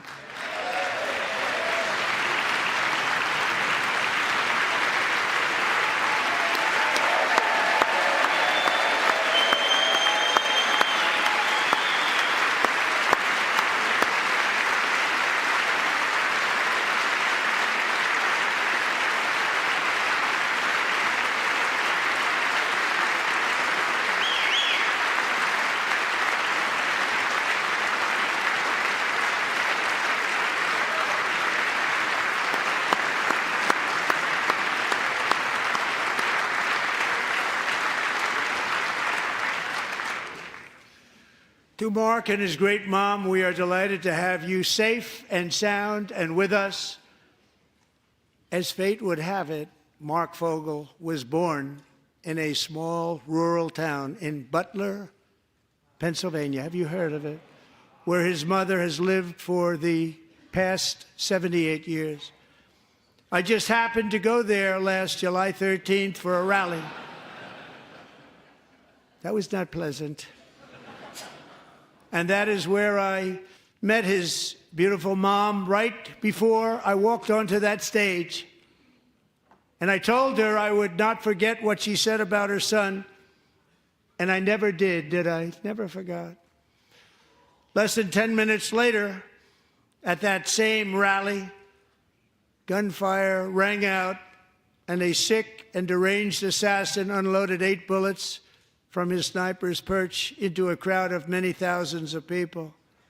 My life was saved by a fraction of an inch, but some were not so lucky. Corey Comparator was a firefighter, a veteran, a Christian, a husband, a devoted father, and above all, a protector.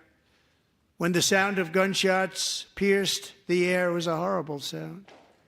Corey knew instantly what it was and what to do. He threw himself on top of his wife and daughters and shielded them from the bullets with his own body. Corey was hit really hard. You know the story from there. He sacrificed his life to save theirs. 2 others, very fine people, were also seriously hit. But thankfully, with the help of 2 great country doctors, we thought they were gone and they were saved. So those doctors had great talent. We're joined by Corey's wife, Helen, who was his high school sweetheart, and their 2 beloved daughters, Allison and Kaylee. Thank you.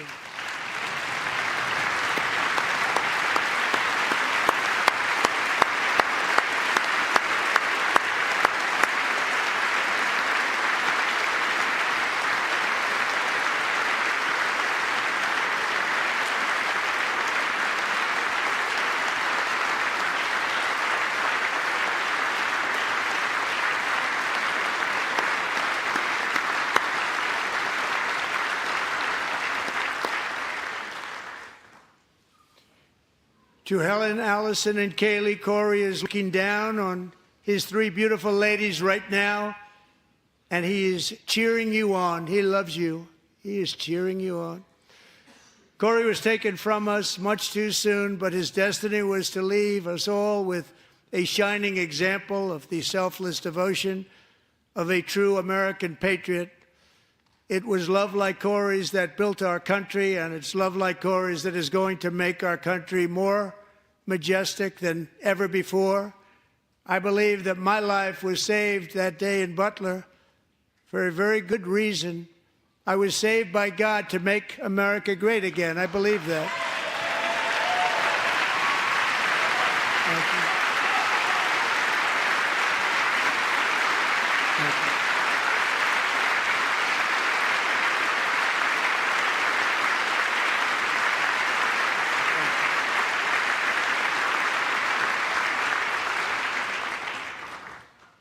Thank you very much. From the patriots of Lexington and Concord to the heroes of Gettysburg and Normandy, from the warriors who crossed the Delaware to the trailblazers who climbed the Rockies, and from the legends who soared at Kitty Hawk to the astronauts who touched the moon, Americans have always been the people who defied all odds, transcended all dangers, made the most extraordinary sacrifices, and did whatever it took to defend our children, our country, and our freedom. And as we have seen in this chamber tonight, that same strength, faith, love, and spirit is still alive and thriving in the hearts of the American people. Despite the best efforts of those who would try to censor us, silence us, break us, destroy us, Americans are today a proud, free, sovereign, and independent nation that will always be free, and we will fight for it till death. We will never let anything happen to our beloved country. Because we are a country of doers, dreamers, fighters, and survivors. Our ancestors crossed a vast ocean, strode into the unknown wilderness, and carved their fortunes from the rock and soil of a perilous and very dangerous frontier. They chased our destiny across a boundless continent. They built the railroads, laid the highways, and graced the world with American marvels like the Empire State Building, the mighty Hoover Dam, and the towering Golden Gate Bridge. They lit the world with electricity, broke free of the force of gravity, fired up the engines of American industry, vanquished the communists, fascists, and Marxists all over the world, and gave us countless modern wonders sculptured out of iron, glass, and steel. We stand on the shoulders of these pioneers who won and built the modern age, workers who poured their sweat into the skylines of our cities, these warriors who shed their blood on fields of battle and gave everything they had for our rights and for our freedom. Now it is our time to take up the righteous cause of American liberty. And it is our turn to take America's destiny into our own hands and begin the most thrilling days in the history of our country. This will be our greatest era. With God's help, over the next 4 years, we are going to lead this nation even higher, and we are going to forge the freest, most advanced, most dynamic, and most dominant civilization ever to exist on the face of this earth. We are going to create the highest quality of life, build the safest and wealthiest and healthiest and most vital communities anywhere in the world. We are going to conquer the vast frontiers of science, and we are going to lead humanity into space and plant the American flag on the planet Mars and even far beyond.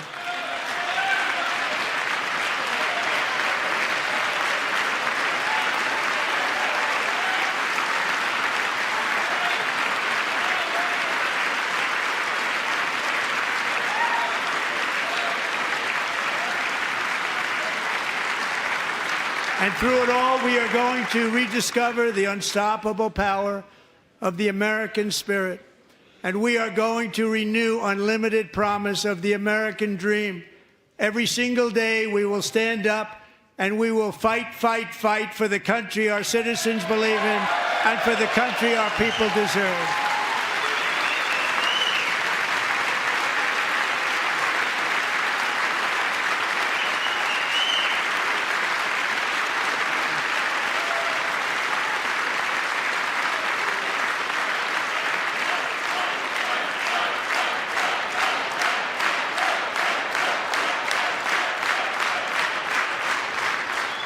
My fellow Americans, get ready for an incredible future, because the golden age of America has only just begun.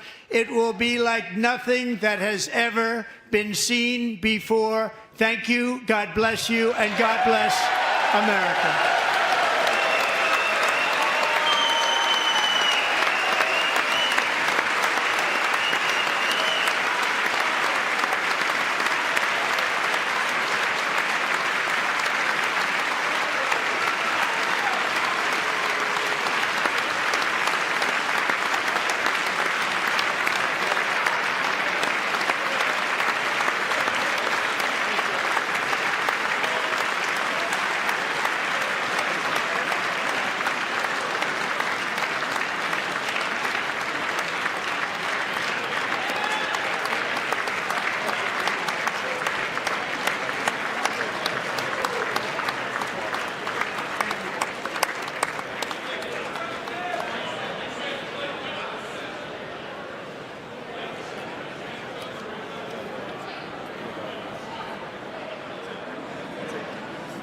Thank you very much. Great job. Thank you. Great honor. Thank you very much. Thank you. Get this place going, all right? Thank you. It's a great honor. Thank you.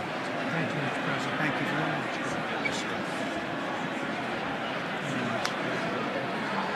Thank you very much. Appreciate it. See you soon. Teaching young people to love America. Well, I'm trying to. Great night. Thank you. That's your favorite. Thanks. Thank you very much. Appreciate it. Howard. Thank you again. Thank you again. One for you. So good. Yeah, it's good. So good, sir. Thank you. Terrific, Mr. Really terrific. Really outstanding. Thanks. Thank you. Yes, sir. Thank you. Good job, Mr. President. Thanks. Thank you. We got you. Great. Mr. President, one of your best speeches. Thanks again, Mr. President. Thank you, Mr. President. Thanks for the phone call last night, too. Thank you. Absolutely. You know that. Thank you very much. I'll do it. Just give me the information. I'm not going to give it to you. Sorry. Thank you, everybody. Great speech. Great speech. Best speech ever. Yes. Good. Congratulations. Good job. Can you sign President? President Roger Williams, thanks for the call. I love Roger Williams. Thank you. You don't have to introduce yourself. Thank you, sir. Mr. President. I know you better than you do, Roger. Thank you so much. My great baseball player. America Good is- job. Great job you're doing. America is back. Thank you so much, Welcome you Mr. back in President. Pennsylvania anytime, sir. They stood for. Thank you all. They stood for another country, not our country. That was phenomenal. It's sir. hard to believe, isn't it? That was fantastic, sir. That was Thank you very much. Thank you. quick selfie. Mr. President. Good job, Mr. President. Great job. Thank you so much. Great speech, sir. Great speech. Yes, sir. President back in Pennsylvania. Oh, they're despicable. Terrible. I was standing on that. Absolutely. West Virginia loves you. Oh, good. How you doing? All right? Did you get a chance to shake his hand earlier? Do you want me to get a picture of you shaking his hand or anything? You're good. Thank you very much. Let's do biofilm. Thank you, darling. Great Sir, job, thank you. Mr. I love you. Best speech on the floor ever. Yeah, it was so good. Thank you So very good. much. Hey, you rocked it, Mr. President. We're with you. 100% crushed. Thank you. Really good. It was Congratulations. awesome. President. Yeah. Best speech ever. Thank you so much. It was. Fantastic. The best. Mr. President, that was a great speech. That was awesome. God bless you. It was wonderful. Thank you. Great job. Let's go. Get down to that. You get down. Good luck. Yes, sir. Thank you. It's so great. Thank you, everybody. Good job. Thank you for mentioning God needs to help us. Thank you, Mr. President. It's true. Mr. President. Thank you. Thank you. Great speech. Great speech. Thanks for taking my call. Good luck. Thank you, my man. Thank you for standing You strong. really triggered those people. Tremendous, Mr. President. Thank Somebody you. did. Thank you so much. Thanks for the beneficial ownership in this week. That was Oh, a good yeah. one. Thanks for mentioning farmers. Well, we love our farmers. Thank you, man. Thank you, Mr. President. You earned this night. Thank you very much. Appreciate it. Worked hard. Thank you, man. Proud of you. Thank you, Mr. President. Thank you so much. Nice to great again, brother. Thank you. Good endorsement here for I did indeed. You better believe it. Very well I did done, a good sir. endorsement. President, home run. Thank you very much. job. You killed it. Thank you, Mr. President. Thank you, everybody. You did great. Thank you. Good job. Thank you. Great to see you. Slam dunk. You're doing good. Thank you, sir. You did amazing, per usual. Thank you. I'll see you. Thank you. Yes, sir. Thank you. Hey, cheese. Thank you. Love you, Mr. President. Yes. Thank you, everybody. Look at this beautiful New congressman from Eastern Washington. We've never met. Oh, Michael that's Baumgartner. good. I was one of Mike Leach's best friends. Oh, that's He thinks good. very highly Mike of you. was, he was amazing. Tremendous. He was a great guy. Great What a speech. Great. Thank you. Thank you very much. For Smith, Virginia, you did a great job. Yeah, thank you. Home run, Mr. President. Home run. Home run. That was a good one. President, good to see you, sir. Appreciate it. Good job. Thank you very much. Looking good. Look at him. I need to talk to you about some buildings, some public buildings. You let me know. I will. Thank you, sir. Mr. President. Gus, crazy.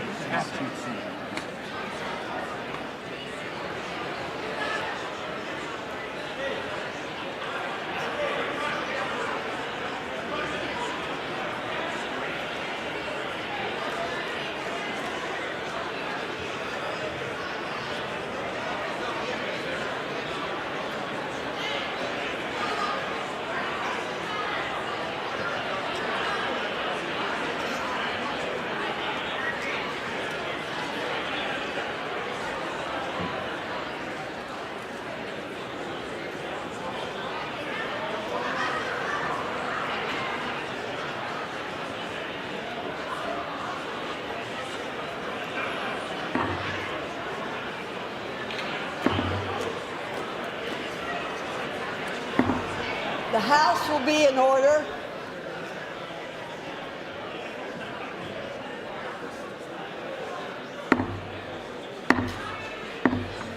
The House will be in order. For what purpose does the gentleman from Louisiana seek recognition? Madam Speaker, I move that the message of the President be referred to the Committee of the Whole House on the State of the Union and ordered printed. Without objection.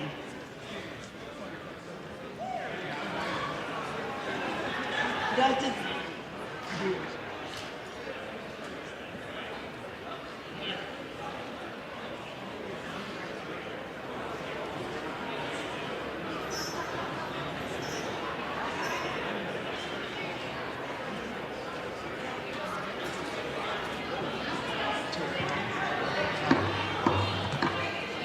Does the gentleman from Louisiana have a motion?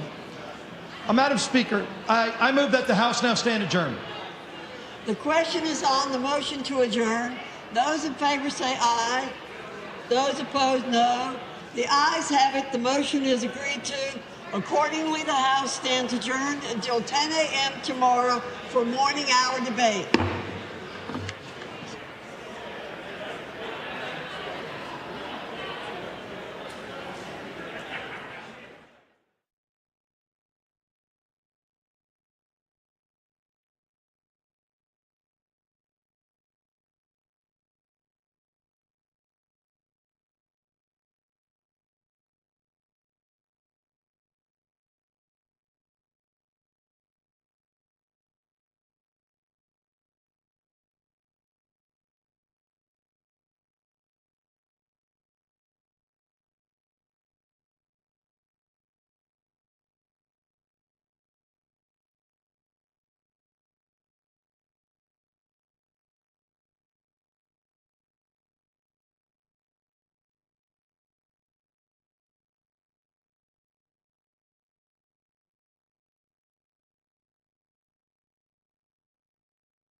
It's late, so I promise to be a lot shorter than what you just watched. I won't take it personally if you've never heard of me. I'm the new senator from the great state of Michigan, where I grew up. I've been in public service my entire life because I happened to be in New York City on 9/11 when the Twin Towers came down. Before the smoke cleared, I knew I wanted to make a life in national security. I was recruited by the CIA and did 3 tours in Iraq alongside the military. In between, I worked at the White House under President Bush and President Obama, two very different leaders who both believed that America is exceptional. You can find that same sense of patriotism here in Wyandotte, Michigan, where I'm speaking from tonight. It's a working class town just south of Detroit. President Trump and I both won here in November. It might not seem like it, but plenty of places like this still exist across the United States. Places where people believe that if you work hard and play by the rules, you should do well and your kids should do better. It reminds me of how I grew up. My dad was a lifelong Republican, my mom a lifelong Democrat. But it was never a big deal because we had shared values that were bigger than any one party. We just went through another fraught election season. Americans made it clear that prices are too high and that the government needs to be more responsive to their needs. America wants change, but there's a responsible way to make change and a reckless way. And we can make that change without forgetting who we are as a country and as a democracy. So that's what I'm going to lay out tonight. Because whether you're from Wyandotte or Wichita, most Americans share three core beliefs: that the middle class is the engine of our country, that strong national security protects us from harm, and that our democracy, no matter how messy, is unparalleled and worth fighting for. Let's start with the economy. Michigan literally invented the middle class, the revolutionary idea that you could work at an auto plant and afford the car you were building. That's the American dream. And in order to expand and protect the middle class, we have to do a few basic things. We need to bring down the price of things we spend the most money on: groceries, housing, healthcare. We need to make more things in America with good-paying union jobs and bring our supply chains back home from places like China. We need to give American businesses the certainty they need to invest and create the jobs of the future. And we need a tax system that's fair for people who don't happen to make $1 billion. Look, the president talked a big game on the economy, but it's always important to read the fine print. So, do his plans actually help Americans get ahead? Not even close. President Trump is trying to deliver an unprecedented giveaway to his billionaire friends. He's on the hunt to find trillions of dollars to pass along to the wealthiest in America. And to do that, he's going to make you pay in every part of your life. Grocery and home prices are going up, not down, and he hasn't laid out a credible plan to deal with either of those. His tariffs on allies like Canada will raise prices on energy, lumber, and cars, and start a trade war that will hurt manufacturing and farmers. Your premiums and prescriptions will cost more because the math on his proposals doesn't work without going after your health care. Meanwhile, for those keeping score, the national debt is going up, not down. And if he's not careful, he could walk us right into a recession. And one more thing. In order to pay for his plan, he could very well come after your retirement, the Social Security, Medicare, and VA benefits you worked your whole life to earn. The president claims he won't, but Elon Musk just called Social Security the biggest Ponzi scheme of all time. While we're on the subject of Elon Musk, is there anyone in America who is comfortable with him and his gang of 20-year-olds using their own computer servers to poke through your tax returns, your health information, and your bank accounts? No oversight, no protections against cyber attack, no guardrails on what they do with your private data. We need a more efficient government. You want to cut waste? I'll help you do it. But change doesn't need to be chaotic or make us less safe. The mindless firing of people who work to protect our nuclear weapons, keep our planes from crashing, and conduct the research that finds the cure for cancer, only to rehire them 2 days later?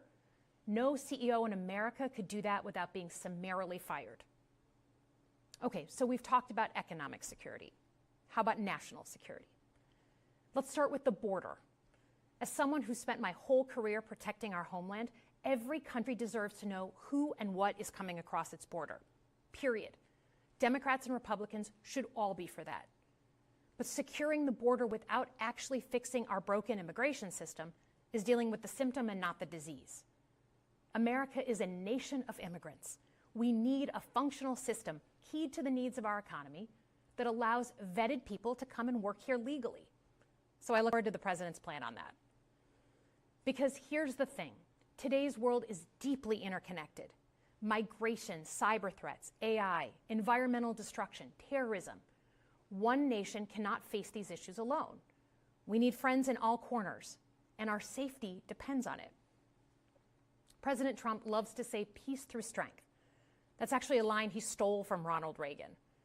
But let me tell you, after the spectacle that just took place in the Oval Office last week, Reagan must be rolling in his grave.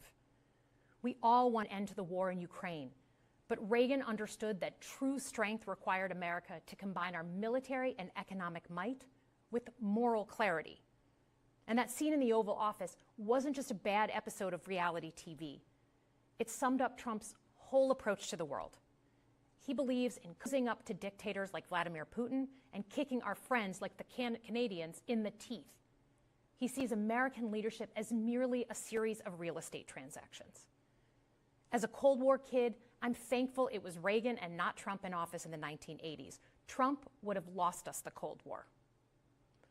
Donald Trump's actions suggest that in his heart, he doesn't believe we're an exceptional nation. He clearly doesn't think we should lead the world.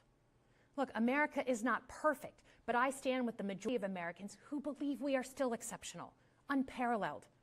And I would rather have American leadership over Chinese or Russian leadership any day of the week. Because for generations, America has offered something better. Our security and our prosperity, yes, but our democracy, our very system of government, has been the aspiration of the world. And right now, it's at risk. It's at risk when the president decides you can pick and choose what rules you want to follow, when he ignores court orders and the Constitution itself, or when elected leaders stand by and just let it happen. But it's also at risk when the president pits Americans against each other, when he demonizes those who are different and tells certain people they shouldn't be included. Because America is not just a patch of land between two oceans. We are more than that. Generations have fought and died to secure the fundamental rights that define us. Those rights and the fight for them make us who we are. We're a nation of strivers, risk takers, innovators, and we are never satisfied. That is America's superpower. And look, I've lived and worked in many countries. I've seen democracies flicker out. I've seen what life is like when a government is rigged. You can't open a business without paying off a corrupt official. You can't criticize the guys in charge without getting a knock at the door in the middle of the night. So as much as we need to make our government more responsive to our lives today, don't for one moment fool yourself that democracy isn't precious and worth saving. But how do we actually do that? I know a lot of you have been asking that question. First, don't tune out. It's easy to be exhausted, but America needs you now more than ever. If previous generations had not fought for this democracy, where would we be today? Second, hold your elected officials, including me, accountable. Watch how they're voting. Go to town halls and demand they take action. That's as American as apple pie. Third, organize. Pick just one issue you're passionate about and engage. And doom scrolling doesn't count. Join a group that cares about your issue and act. And if you can't find one, start one. Some of the most important movements in our history have come from the bottom up. In closing, we all know that our country is going through something right now. We're not sure what the next day is going to hold, let alone the next decade.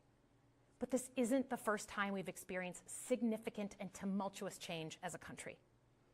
I'm a student of history, and we've gone through periods of political instability before. And ultimately, we've chosen to keep changing this country for the better. But every single time, we've only gotten through those moments because of two things: engaged citizens and principled leaders. Engaged citizens who do a little bit more than they're used to doing to fight for the things that they care about, and principled leaders who are ready to receive the ball and do something about it. So thank you tonight for caring about your country. Just by watching, you qualify as engaged citizens. And I promise that I and my fellow Democrats will do everything in our power to be the principled leaders that you deserve. Good night, everyone.